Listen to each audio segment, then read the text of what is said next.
The rover Luna Quattro has landed. Taking off to the moon, the Audi Luna Quattro.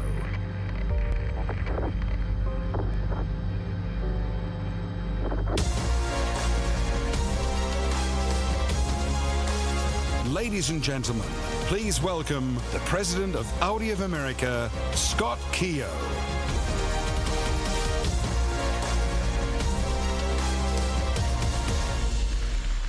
Thank you very much for joining us, and obviously a special welcome and thank you to the CEO of Volkswagen Group, Matthias Müller. Matthias, thank you. And of course, members of Audi AG and Volkswagen Group boards. Look, for more than a century, Audi has stood for pioneering innovation and a lasting spirit of success. And today, this press conference is really about both. As you know, a few days ago, we recorded our 6th straight year of record sales by topping the 200,000 sales mark for the very first time here in America.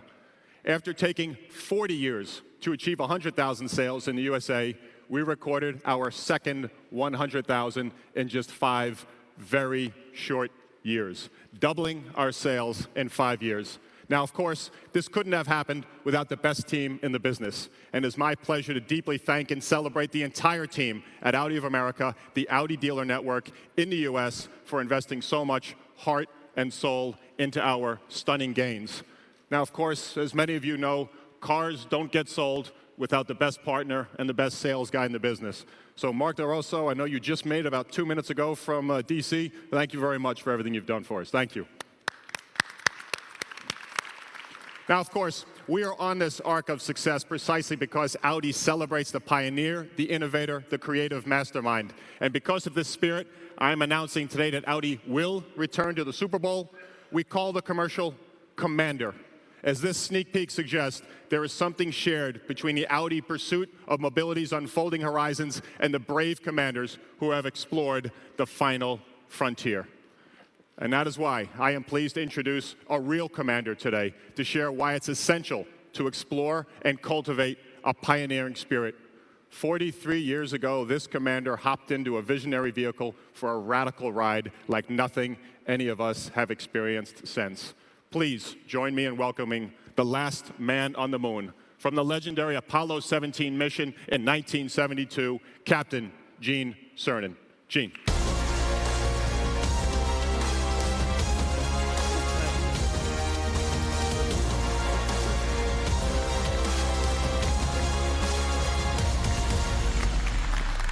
Well, Gene, obviously, thank you for joining us. And I thought 200,000 units was going to the moon, but you really went there. What a pleasure. And, you know, is there an interest in cars, or is interest in space? Is there an interest in innovation? There it is, folks. I couldn't agree. I agree. Tell us, what was it like driving the lunar vehicle on the moon? Well, you know, I'd read, if you'd put a rumble seat on that thing, Scott, I'd show you what it was like. The moon is full of potholes. You know, and you're up and down. But the biggest thing is the 1/6 gravity, because you're on 3 wheels, quite frankly, almost all the time. You hit a pothole, you're up. As a matter of fact, I hate to admit it, I knocked a fender off of that lunar rover. It's still up there, huh? I'm the only car within 240,000 miles, and there's no roadside assistance. So I hope you're playing that in that vehicle right there. We're working on that. We're working on that, I promise you. Look, if you think about Audi, we really like to transfer innovations, as you know, from the racetrack to the driveway. And I know you personally feel that space exploration must continue in order to make these great contributions to life. You want to give us some of your thoughts on that? Well, I think that's the future of the entire country, and of course, it's the inspiration for our young people in this country. The thing that's not given enough credit for America's space program is the inspiration it provides in the hearts and minds of our young people to dream. I've often asked the question, if I can go to the moon, what can't you do?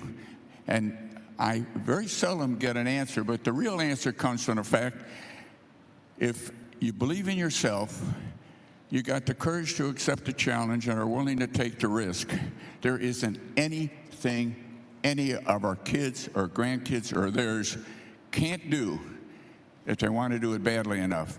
If I can go to the moon 43 years ago, There's nothing we can't do if we want to do it badly enough. Beautiful, beautiful. I couldn't agree more. Thank you. Couldn't agree more, please. You know, Captain Cernan, I think it's clearly safe to say you're an absolute hero to many of us here today, and clearly I want to thank you very much for joining us. Missions like Captain Cernan's Apollo 17 only happened with the commitment, the sleepless hours, relentless investment in innovation, the creativity of an entire network of believers. That's exactly how the Audi success was built, by staking out bold visions and hitting those targets. And believe me, we are not done achieving milestones here in America. 2016 will be a big year of opportunity with all new models and, of course, like Audi, all new technologies. To explain more about what the future holds, Audi would like to introduce our chairman and CEO, Mr. Rupert Stadler. Mr. Stadler, please.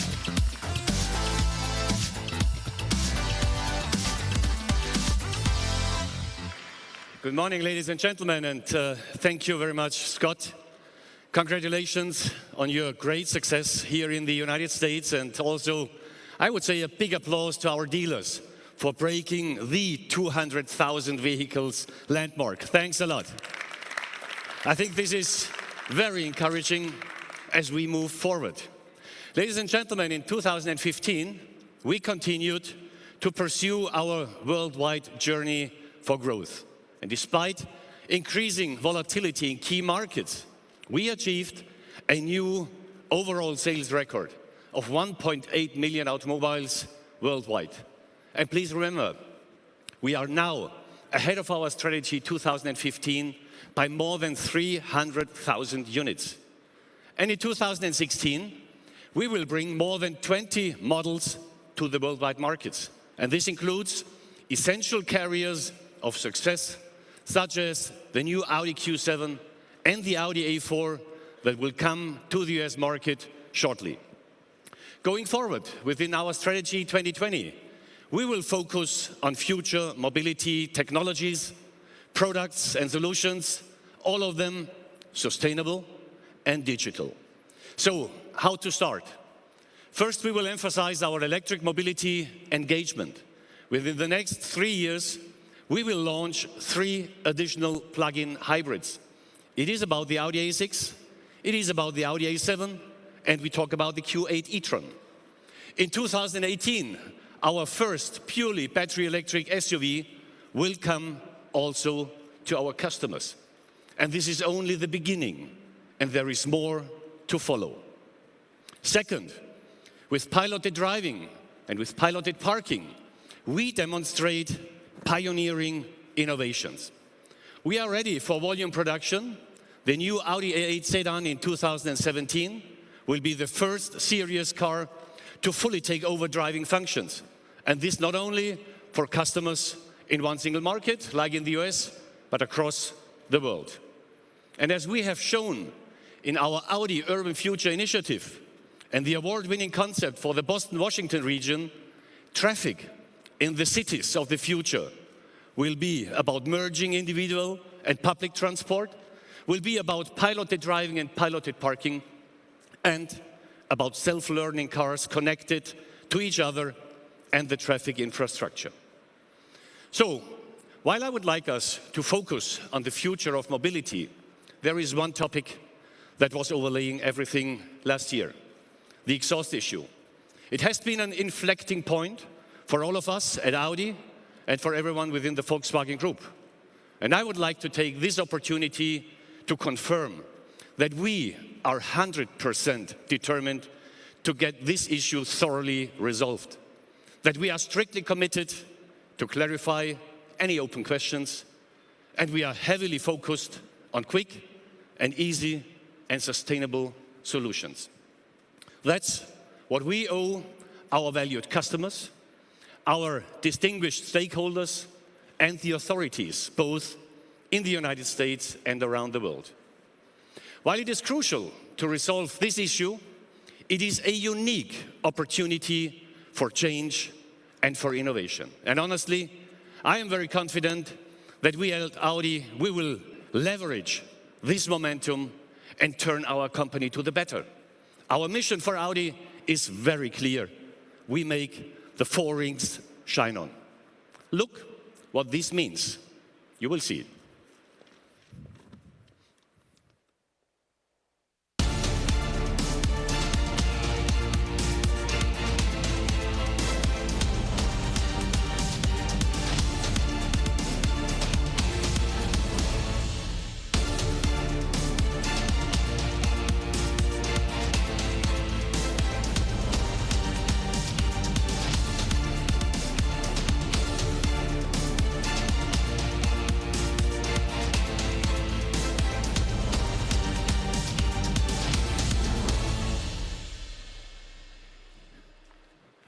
Thank you. Ladies and gentlemen, this is the world premiere of a fascinating automobile, the all-new Audi A4 all-road Quattro. Obviously, thanks to the Quattro drive system, the Audi A4 all-road Quattro keeps moving where the paved road ends. The all-road concept allows 1.4 inches more ground clearance compared to the Avant version. The 2-liter TFSI now delivers 252 horsepower. Its new assistance and connectivity systems are benchmark in safety and convenience. This car is a perfect companion in every situation. It combines really two great advantages: off-road qualities of an SUV and the driving comfort of the Audi A4.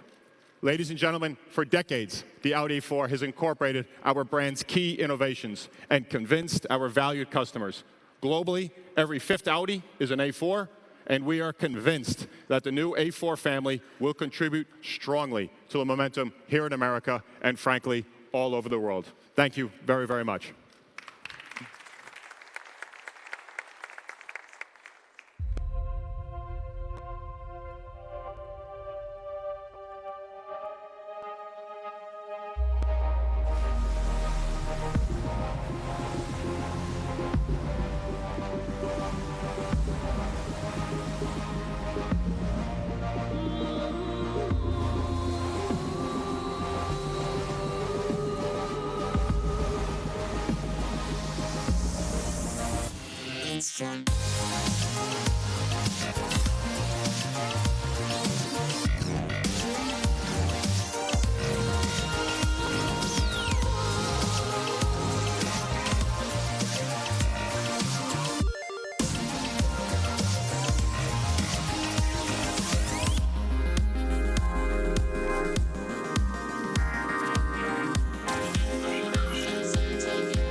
Yeah, ladies and gentlemen, this is the Audi H-tron Quattro concept. And the H stands for hydrogen, the chemical powerhouse of this car. And Quattro stands for a vital part of our brand DNA. It's performance, it is about sportiness, and of course emotion. And the Audi H-tron Quattro is our latest benchmark innovation in drivetrain technologies. Audi has more than 10 years of fuel cell expertise, and we thought Detroit 2016 is the perfect place for the Audi H-tron Quattro concept and its powerful 5th generation fuel cell for up to 110 kilowatt of performance. Its lithium-ion battery is delivering a boost of up to 100 kilowatt, and the combined power of the fuel cell and the battery is driving two electromotors one at the front and one at the rear axle. And this makes the car an electrified Quattro with excellent driving dynamics. And the Audi H-tron Quattro is as sporty as efficient. Just imagine, only 4 minutes to refill the tanks, like a gasoline car. Once you look at the interactive model of the interior here at the Audi booth, you will experience our second innovation focus next to efficiency. It's about digitization and connectivity. And the Audi H-tron Quattro offers a spacious interior with latest Audi virtual cockpit, including curved OLED displays, LTE connectivity for fast internet, OLED displays and tablets for rear seat entertainment, and a smart butler software to organize the luggage compartment. So, forward-looking drivetrain and high-end human-machine interface, that's the Audi H-tron Quattro concept, or as we call it, Vorsprung durch Technik. And this car is a great testimony of the unique premium experience you may expect from every Audi model also in the future. So stay tuned with us. No less than this is our ambition. And thank you for attending the Audi press conference. Ladies and gentlemen, thank you very much for attending the Audi press conference. Now we would like to invite you onto the stage to take a... All right, big announcement there from Audi. We're here with Alex Kirstein from Autoblog to, well, get your thoughts. I mean, like I said, big announcement, nice presentation, sweet touch bringing out the last man to walk on the moon on the stage as well. Oh, yeah. Oh, definitely. It was really neat to hear him talk, and it was sort of inspirational to hear him, you know, how he wants to inspire young kids to sort of follow in his footsteps and achieve their dreams. I thought that was really cool. Which leads to my biggest question. Why hasn't anybody been on the moon in 43 years? All right, we could get into that for a little while if you'd like. I think one of the biggest numbers that we could take away from that is in the last 5 years, Audi have managed to double their sales. It took them 40 years to get their first 100,000, whatever it was, and then they've doubled that in the last 5 years. It's pretty incredible, isn't it? Yeah, they've been killing it. I think they've been sort of ahead of the curve on a few trends. You know, they're really all in on Quattro all-wheel drive, and that has really taken off. I think for a long time, consumers weren't super interested in it, but now they almost want it universally. So by being so strongly associated with Quattro and all-wheel drive, I think they've really nailed the formula for successful sales. Right. New models being introduced, obviously. Got 3 plug-in hybrids on the way as well. Audi have really pushed the boundaries when it comes to their technology. The stuff that they're doing in the autonomous world in particular, I was fortunate enough to go in their fully autonomous RS7. It was incredible. I mean, what are your thoughts on Audi as far as being a technological juggernaut? Well, I think we saw a little of both sides of sort of Audi's future with technology in this presentation. You know, they're really all in on autonomous driving. That A7 that can drive around the racetrack, which you experienced, is incredible. And you know, they're also thinking about much further down the road. This H-tron Quattro concept, you know, Audi has, I mean, this is their 5th generation fuel cell. So they're really interested in this technology, but it's not a short-term proposition. I mean, hydrogen fuel cells are a wonderful possibility, but you know, this isn't something. We're not going to go refill our hydrogen fuel tanks in 4 minutes tomorrow. I mean, even California, if you look at California, and we're sort of leading the way in California as far as the amount of stations that we have where we can actually fill up. I mean, it's very limited infrastructure for that kind of technology right now, isn't it? Yes. Yeah. Okay. What do you think of the? Let's talk about the all-road Quattro. I love it. I think it looks fantastic. That extra road clearance. I don't know. It just looks like the perfect car. Strap a snowboard on the back. You get cruise down the highway in the comfort of a car, and then hit the road and get off road a little bit as well. Definitely utilitarian. It definitely has the car feel. It has a good look to it, but it still seems like you can go out and have a lot of fun with it. Yeah. Yeah, I love the styling. I think, the new A4, which they showed there, the 2017 A4, sort of an evolution, but I think all of that styling language really comes together in the all-road. It's a really handsome wagon, and I love it. I love that they've still got the nice black trim across the top of the wheels as well. They haven't, messed around with it, fancied it up too much. It looks fantastic. The other thing I just wanted to touch on while we've got you here, Alex, obviously this year it's been, you know, tumultuous with the emissions, I would say, scandal. I like the way that they've come out and they haven't shied away from it at all. Sometimes when you see these things, people tend to just kind of bury it under the carpet, pretend it didn't happen. I mean, that was the first thing that they addressed when they hit the stage today was this is what's happening. You know, what's your take on that? I think it's nice to hear a car company, instead of denying something, you know, admitting that they need to fix it and they need to get it right. And I mean, that's absolutely essential. They have to rebuild trust with consumers. This is huge. It's not just some, you know, little scandal that kind of gets buried in the back pages of the paper a few days later. It's still ongoing breaking news nationwide, not just for car guys. So I think they need to own up to it, and they really need to what we need here next is how they're going to make it right specifically. And I'll be really interested to hear that. And I think they'll do the right thing. I think people will be happy with their fix. Well, it sounds like they're already doing that, and they're working on it, and they're getting to the bottom of it. But like you said, they're not hiding it, which is a good thing. Yes. I think it builds trust with people as well, where you can see, okay, we messed up, let's deal with it. You're being honest and upfront. I think that builds trust.